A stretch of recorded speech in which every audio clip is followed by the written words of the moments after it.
What's up friends, my name is Jess. Welcome back to my channel. As you can tell by the title of this video, we are doing a readathon vlog, which I have not done in so long. I genuinely do not even remember the last time that I participated in a readathon, let alone vlogged it. And this readathon in particular is right up my alley. It sounds so fun. I love all the prompts, so we're just gonna get into it. So Linguathon is like a cooperative readathon that's taking place over the entire month of April. It's hosted by Annie's Book Nook, Noelle 7 Pages, and Literally Smitten. They'll be in the description down below, so you can go check them out. Basically, you have three main categories. You have the navigator prompts, the pilot prompts, and the engineer prompts. Basically, what we want to do as a team is make sure that all three of these categories have about the same amount of points. So you're not exactly stuck only doing the prompts for, say, the engineer or the pilot. What you want to do is try to focus on what the overall team needs. So if the pilot has way less points than the other two categories, maybe you want to focus on reading something that'll bring those points up, which is what makes it cooperative. And I don't think I've seen another readathon with a structure like this, at least none that I participated in. So I thought that was really cool. There's also a fourth category, which is called extra fuel. And basically, if you read any books in that category, the points will go to whichever of the other categories needs the points the most. Coincidentally enough, I have accidentally already read a book that counts for extra fuel. So I'm actually starting this readathon a little bit late. It's a week and a half into April. It's April 11th right now, but my birthday was last week, so I decided to do a birthday vlog, so I just put a hold on Linguathon. I'm starting now after I have just finished my birthday vlog. I'm not sure which vlog is going to come first, but during my birthday vlog, I read 1,000 Splendid Suns by Khaled Hosseini, and I forgot about this entirely, but the book fits the extra fuel prompt of a book featuring phrases or words in a different language. I'm not going to say much about the book because I didn't intend for that to be a part of this vlog, but I gave it 5 stars. I love the book. It's amazing. Not sure if I mentioned this already, but the whole theme of Linguathon is translated fictions, books that focus on language, things like that. I have chosen a book for every single prompt, although I doubt that I'm going to read a book for every single prompt, but you know, I like to be ready. I like to accommodate my mood reading. What I know I'm going to start with is 2 books, maybe 3 books at the same time. The first one is Dune by Frank Herbert, which will fill the prompt of sci-fi featuring language. I can't remember which of the hosts said this, but one of the hosts mentioned like if the sci-fi has like a glossary in the back of different terms and stuff, that counts, which turns out this does, and that's amazing because I would like to get this off of my physical TBR. I straight up have no idea what the synopsis of this book actually is. I've seen the movie and everything, mind you, but I still don't know how I would summarize this. I don't know. It's set on a desert planet. This kid becomes like the Messiah or something like that.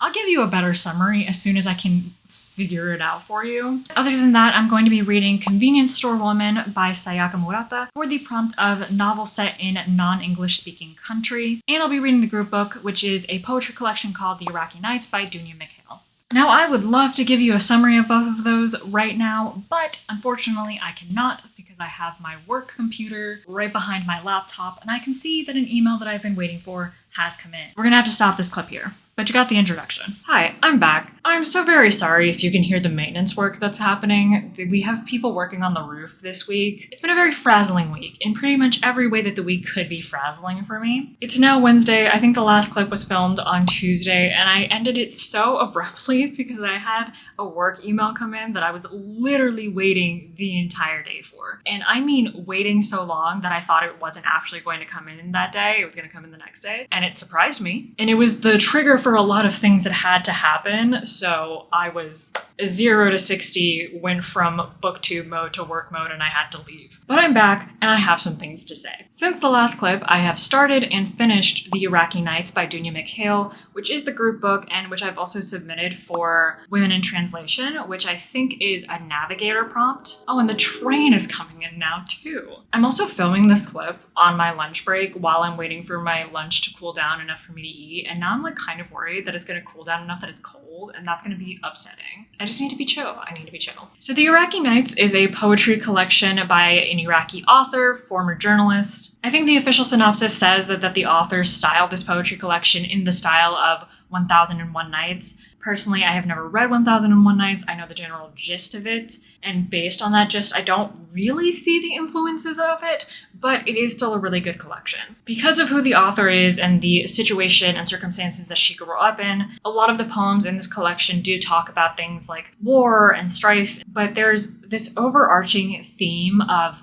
love and also hope, which I thought was very, very beautiful. I liked kind of the balance between those two emotions, and it keeps this collection from being so sad and hard to get through, or so flowery and lovely that there isn't kind of like a depth to it, a range of emotion to it. I ended up giving this collection 4 stars, and I'm not a poetry person, so I think 4 stars is really good. This is more in the style of poetry that I think I would enjoy versus more modern poetry, like what you think of when you think of modern poetry. Because Dunya Mikhail uses a lot of, metaphors and different literary devices. Some of her poems have very good parallelism, in my opinion, starting and ending the poem in mirroring fashion. I don't really know how to talk about poetry, so I hope what I'm saying makes sense to you. But there are a couple poems that I really like that I wanted to read out to you. They're both pretty short poems. The first one is titled The End of the World, and it goes, "Everything is telling me it's the end of the world. The astrologers, the deadly new viruses, the ozone layer,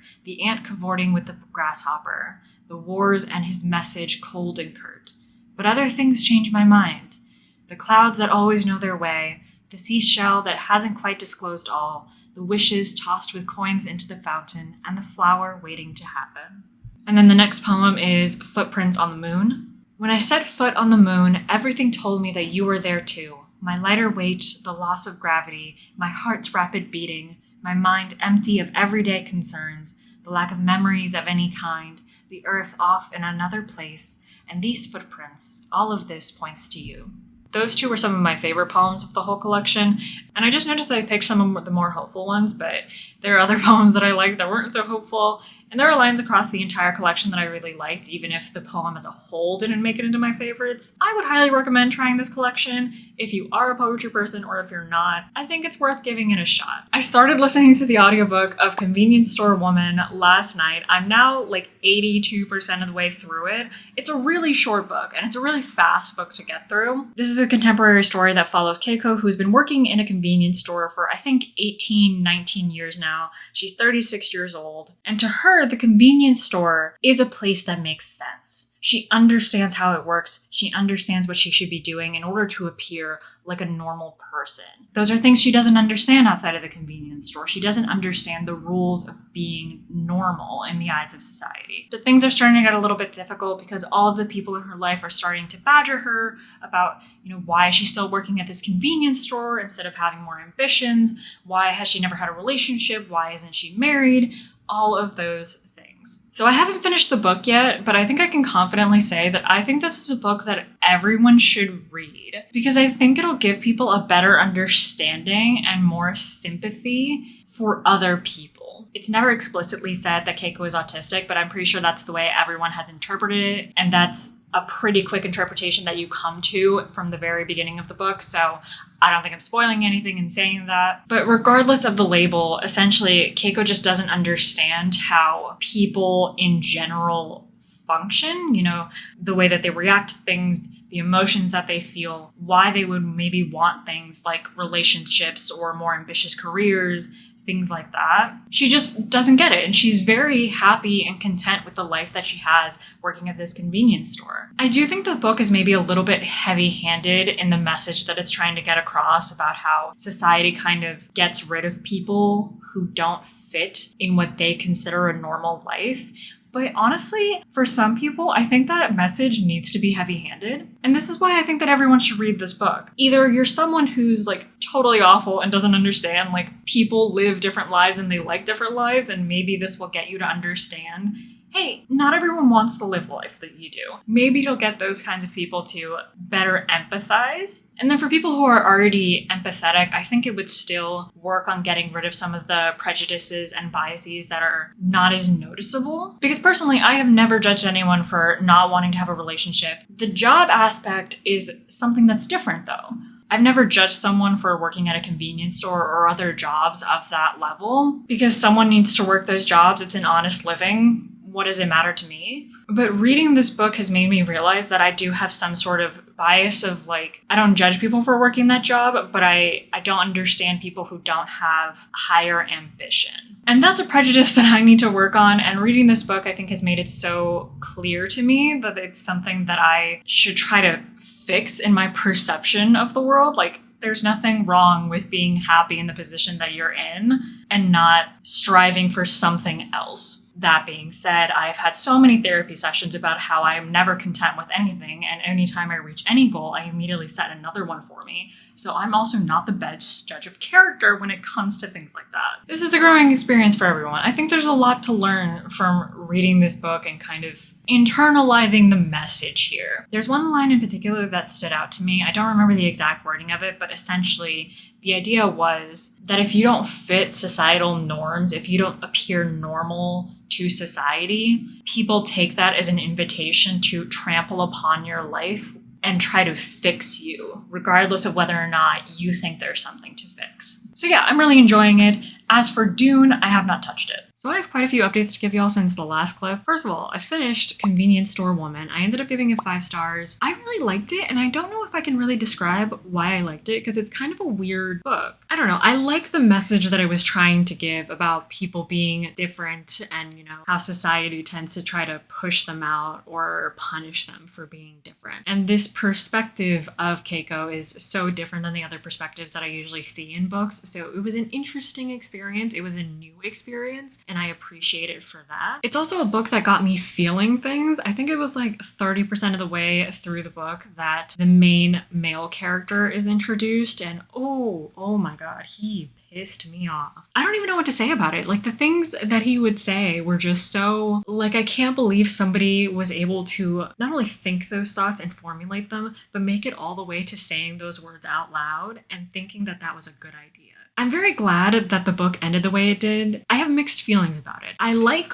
what happened, as in the choices that Keiko made at the end, but I don't like how it happened. Convenience Store Woman is a very short book, which means that some things just tend to be underdeveloped, and for this book, it was the ending. It felt very abrupt, it felt very weird, and I feel like someone could read this ending and be offended by it. It feels like it was towing a line, considering that Keiko was coded as autistic, and the ending is kind of like describing her as an animal versus a human. Like, I understand what the author was trying to do.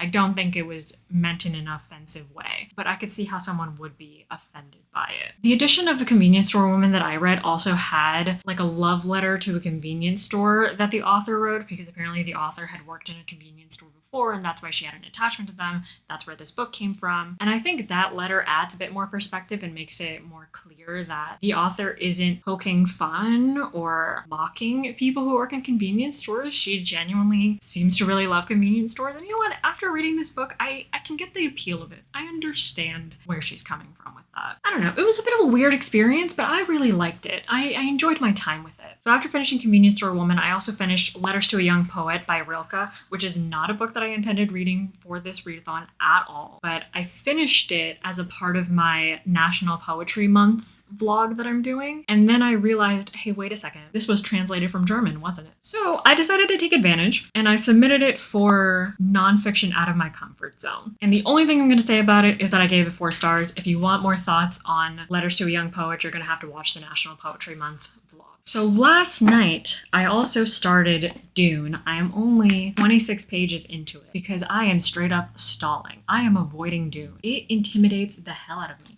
Do you see how thick that is? And that's without even feeling how thin these pages are. Like 600 and something pages of like sci-fi, and I don't know if I'm intelligent enough to really keep track of everything. I don't know if I want to put in the effort to keep track of everything. I'm doing okay 26 pages in. I think the fact that I've watched the movie before is helping me out because I can visualize what's happening, and also I've already gotten this information once before. This is just reaffirming it my head. So this is going better than I thought it would. I will say though, the fat phobia came in real early and real hard. I mean, you decide what you want to do with that one. And then the final update, I started and finished another book. I don't know what it is about translated fiction. I don't know what it is about the books that I have chosen, but it seems like I've chosen a bunch of really short books and I never realize it until after I've already started it and seen that I'm like 50% of the way through, even though I started it like an hour ago. I started and finished The Stranger by Camus, which I gave 3 stars to, and I submitted it for the translated classic category. I have not submitted it yet. I need to remember. The Stranger is a short character study. It was originally written in French, and it's surrounding this Algerian shipping clerk. The story starts with the announcement that our main character's mother has died. The turning point of the book is a sudden murder. This is a book that I would rather discuss than read it. It reminded me of a lot of different things. It kind of reminded me of Convenience Store Woman because it has this idea of people who don't fit the norm, who don't react to the way society thinks they should react to things. It's a common theme between those 2 books, although we cannot put our main character here and Keiko into the same category, really. This also kind of reminded me of Crime and Punishment by Dostoevsky, I think it is, in that it is like the opposite of the spectrum. Crime and Punishment is the main character losing his goddamn mind after committing murder. It is a downward mental spiral. The Stranger is them not losing their mind. I think reading these 2 back to back would be very interesting. I will not do that, but it would be interesting. And then it also reminded me of The Catcher in the Rye, which if you've been on my channel long enough, you know I hate The Catcher in the Rye. I feel like this mostly applies to part 1 of the book, but the way it was written, the tone of everything, it's like a very short clipped way of writing that is very boring and dull. Something about classics that include scenes of men talking to each other written by men always turns out horrible because somehow they're incapable of not talking about harassing women, just vulgar, disgusting things. So I didn't particularly like the writing style of it, and the writing style gets better in part 2, but I didn't particularly like the writing style. I appreciated the philosophical discussions and the themes that were in here of, the things that I already mentioned related to Convenience Store Woman, like what does it mean to be human? I think there's also like a little bit of a discussion about religion. Again, this is a book that I would rather discuss. I would rather write a paper on this than I would read it. Here's what I can say about it, and I hope that this kind of shows you how I feel about it. I will not seek out a copy to have it on my physical shelves. However, if I were to go to a used bookstore and I find like a copy for $1 or somebody gifts it to me, I am willing to have it on my bookshelves and I wouldn't unhaul it. I will also say I studied French for a few years and lately I've been really thinking about getting back into French and like relearning it, which means having to read French literature. And I think this book would be good for practicing French because the sentences are very simple. There's not a lot of advanced vocabulary. It's probably good for like learning it. So I'm probably going to end up reading this book again, but in French. The only other comment that I want to make is that the catalyst for, part 2, if you think about it, is comical. And I just want to say that I too would become homicidal if it was too hot. The temperature this week, way too high. I'm overheated and I'm angry about it. What's up, friends? I am filming this right after I got off of work, so I'm looking a little rough. I'm a little low energy. Life is as life is. It has been a few days since I have updated y'all, and that is because I am no longer reading short book after short book after short book. Dune is absolutely not a short book. I think like 270 pages in. Oh yeah, almost exactly 276, which is just a little bit into book 2 of this because Dune is broken up into 3 books. This book is so much easier to read than I expected. I avoided reading it for so long. I wanted to read it before the movie came out, but I avoided it because it seemed like really high, complicated sci-fi. I thought it would be really dense. That is not at all the case. It is a little bit long. Like, I understand when people criticize it for that, but I don't think the pages are a waste, if you know what I mean. Like, yes, it's long. I don't think any of the things in the scenes that are in the book are wasteful. I think they all serve a purpose in characterization, in world building, in moving the plot along, in giving you a feel for the political atmosphere. I'm putting this book down, it's getting heavy. So it's a lot easier to read than I expected. I think having watched the movie and having the visuals in my head to also help it along is also making it easier for me. My arm is getting tired. I always regret not just using my tripod and setting my camera up somewhere, but we're here now. So yeah, I'm having a good time with it. I especially like that each chapter begins with an excerpt from a bunch of different books and sources that were clearly written hundreds, if not thousands of years, I don't even know how many years, but after the events of Dune. So the excerpts kind of add a little bit of foreshadowing to this, which I really loved foreshadowing. I love kind of already knowing what's going to happen and just seeing the lead up to it. I do want to say I like seeing parents who genuinely care about their kid. I feel like that's not something you see very often. So often parents are just off doing God knows what, and their kid is just wandering around. But the parents in this book, they care. They really do. Now, here's the thing. Dune is problematic, and I'm sure that this is not news to most of y'all, and it's not news to me either, except for the fact that I forgot until I started reading it again. I started reading Dune, and I spent 50 to 100 pages being I feel like there's something I'm forgetting here. I feel like there's something that I learned about Dune, or some controversial pieces that I saw written about Dune when the movie was coming out, and now I simply cannot remember. But honestly, I didn't even need any sort of discussions online to really tell me, because the problematic aspects of it jump out. I don't even know where to start. Eugenics. Eugenics is a thing in this. The overarching plotline is essentially white savior, because our main character, Paul Atreides, is the son of the Duke. He's the son of the family that has taken over control of Arrakis, the desert planet. And there have been myths implanted into this planet that have permeated into the indigenous population that has convinced them that there is a Messiah coming. And essentially the theory is that Paul is this Messiah that they've been waiting for. So it's very white saviorish. The manipulation and the way that some of the characters talk about the Freeman, which is the indigenous population of the Arrakis, is also problematic. The fat phobia, horrible, uncomfortable to read. Like I mentioned, I'm 276 pages in, and I think it says a lot that the only character that I've seen described as fat is the main villain. The only character that I've seen be LGBT is the same main villain, but there's also a line thrown in, almost like an aside, that makes it very clear that he is sexually assaulting young boys. And I was reading through some discussion boards online to get other people's perspective of Dune and what they thought of it and everything, especially about these problematic aspects.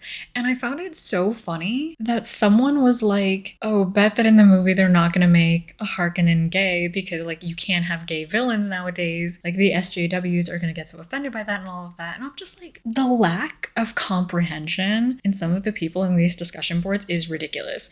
This isn't about the fact that a villain is gay, okay? It's the fact that the only gay person is the villain. And the fact that the only gay person is the one who is a pedophile sexually assaulting people. That could not be more clearly homophobic. It could not be more clearly playing into dangerous stereotypes. The only fat character is the villain. The only queer character is the villain. This is more minor in comparison to the other ones, but I'm fairly certain that the only male character that has been described as effeminate is also a villain. I genuinely don't understand the very diehard fans of Dune who can read it and be no, none of this is problematic. People are just way too sensitive. And I'm not sensitive if I can acknowledge that there's something sus about the way that these characters are written. What? Hello, baby. Do you want to lay down? Do you want to lay down? He's laying in front of the mic, so I don't know how this audio situation is gonna go. Anyway, so this book hasn't really aged very well. There are arguments to be made about the eugenics and the white savior aspect of it, because I saw some articles online about people saying yes, this talks about eugenics, yes, this talks about white saviors, but the point of the book and of the series as a whole, if you read it, is to prove that one, eugenics always fails. It's not something that people should participate in.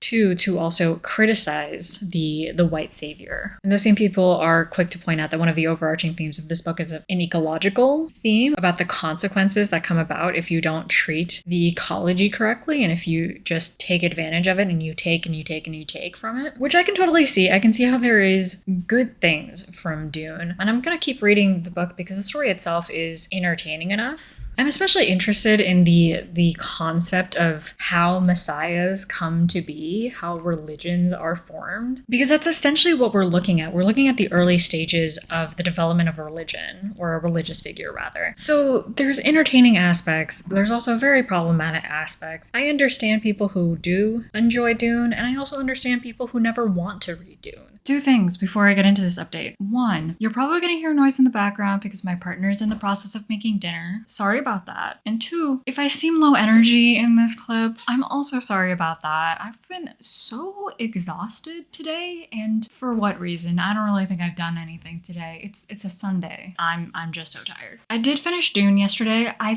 thought this was going to be a 4-star book, and I was convinced it was going to be a 4-star book for a while, and then by the time I finished it, this was a 3-star book. Let me explain. Ooh, can you hear that sizzling? That's some loud sizzling. I'm gonna move my mic a little bit closer to me. Let me explain some of my critiques of Dune now. The world building is a little odd. It is very integrated into the story. Like, you don't get info dumping really at any point. You just get characters talking about certain things, mentioning like items and phrases and like creatures and stuff like that. So I am glad that it's very integrated into the story. I do prefer that over like huge paragraph and pages of info dumping. Yo, is everyone conspiring against me? I'm looking at you, the Bone Season, okay? But because of the way that it's kind of integrated into the story, it's also not fully explained. Things just get mentioned, and half the time they don't have an explanation as to what they are. You just get the phrase, you get the name of the item. There are appendices to the book which explain a lot about the background of the planet Arrakis, of the religion, everything like that, and there's a whole dictionary with all of the words and phrases. But I am a firm believer that a book should be understandable without appendices. I think it's good to have a dictionary when you have like a whole bunch of new phrases and stuff so that people can remind themselves of it. But like on first reference in a book, there should be an explanation. Appendices should be additions, not necessary for the full understanding and enjoyment of a text. This vagueness, this kind of confusion also applies to general ideas and overarching messages. You know, things are mentioned, but they're never fully explained or dove into. This is just a book that requires a lot of effort. So be aware of that. And like, some people like to put effort into their books, some people don't. I was okay putting effort into it until I got into like book 3, and like it got boring. I got bored into book 3. This started feeling too long. In the beginning, I wasn't thinking that it was unnecessarily long. I didn't really feel like the pages were wasted. Why it felt long and why it got boring is that the pacing wasn't great, in my opinion. We just lingered in all the wrong places and glossed over events that would have been more entertaining. Like, we spend 50, 100 pages on introspection and very little actual movement, and then all of the action happens in like 2 pages here and there. By book 3, I was kind of tired of it. The perspectives and the narration in this book is also very logic driven. It's very future driven. I don't know if that makes any sense, but like the characters in this book tend to be very logical, and they tend to be very looking into the future. But what that ends up resulting in is that the story ends up feeling like detached, especially in terms of emotions and growth. Like, I understand why it's logic driven. It makes sense for the context of the story and the characters that we're learning about. I get it, but it doesn't lend itself to attachment. The criticisms of it are valid, and the criticisms of the movie are even more so. So I think it would be remiss of me to not mention them, although I will say, like, I'm not very educated on this topic. Like, I can't really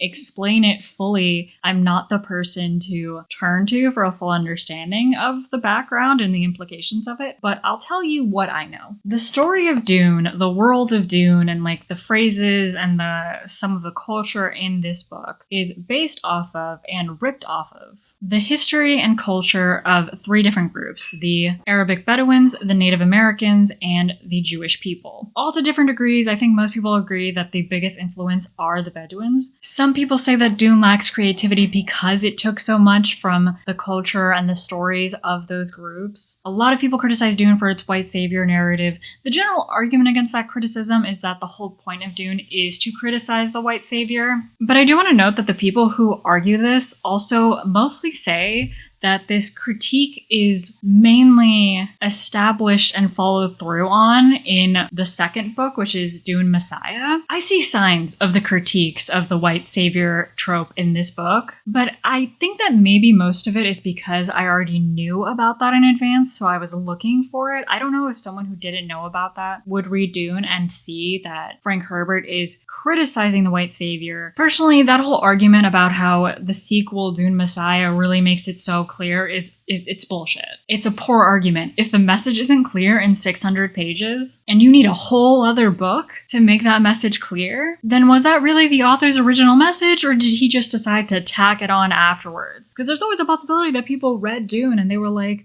oh, like this is such an amazing critique of la-da-da-da-da, like you can really tell by these little hints that he puts in. And maybe Frank Herbert heard all of that and he was like, that's not what I intended, but sure, let's run with it. I'm not saying that that's what he did, but if the message isn't clear in book one, who's to say that that's not what he did? Like, is it actually a well-done critique if it's not clear enough for people? It doesn't need to be like in your face spelled out for you, but if someone is analyzing this text, it should be very obvious. In all fairness, there's a bunch of interesting ideas and critiques in this book that I think were, I don't want to say well done, but I think they were interesting. They were interesting to read, and I don't think they were poorly done necessarily. One of the ideas is the idea that people are what they are made to be. Selective breeding is a part of the story, but it's also a criticized part of the story. The lesson being that people just can't control things like that. It doesn't end well for you. Eventually, in terms of this and also other aspects like, I don't know, like the abuse of the earth. I know there's a better word for that, but essentially it's just like taking and taking and taking from the earth. There's this idea you reap the consequences of what you sow. And while the critique of the white savior trope could have been done better, I think there is still a pretty clear critique of the dangers of just following a charismatic leader. You know, our main character, Paul, is very charismatic, but did he deserve what happened? Did he deserve what he got? I'm not going to say more than that because I don't want to give any spoilers, but you know, think on that. Would everything have happened the way it did if he hadn't been charismatic? And did everything deserve to happen the way that it did regardless of that? Would the story have gone the way it did if the Freemen, the indigenous people of Arrakis, had not been manipulated for centuries into believing a prophecy? Which is also an interesting conversation on how legends come to be, which I think I mentioned in one of my previous clips. Like, I think that's the idea that I was most interested in seeing. Listen, the ideas are interesting, but the execution just drags. That's what I'm getting at. And it's kind of disappointing that I didn't enjoy this a whole lot more. Like, I'm still gonna keep the book because I adore the cover of this, and like the reading, the physical experience of it was very entertaining. Like, it's just so floppy. I don't know. This was a nice book to hold in my hands. Anyway, next book that I'm probably going to read is The Most Beautiful Girl in Cuba by Chanel Cleeton, for the prompt set in a country you visited. And in case you wanted some context, if you didn't know, I am Cuban American. My entire family, both sides, are from Cuba. I have visited Cuba before to see family, friends, and relatives. So this book is set in the late 19th century within the context of a newspaper feud between William Hearst and Joseph Pulitzer. And that historical context is what initially drew me to this story, because I studied those figures in my journalism history classes. Like, I'm familiar with the history of newspapers and all of these characters. This is totally a fictional story, as far as I'm aware, though, and three women are at the center of it. You've got Grace, who works for Hearst's paper,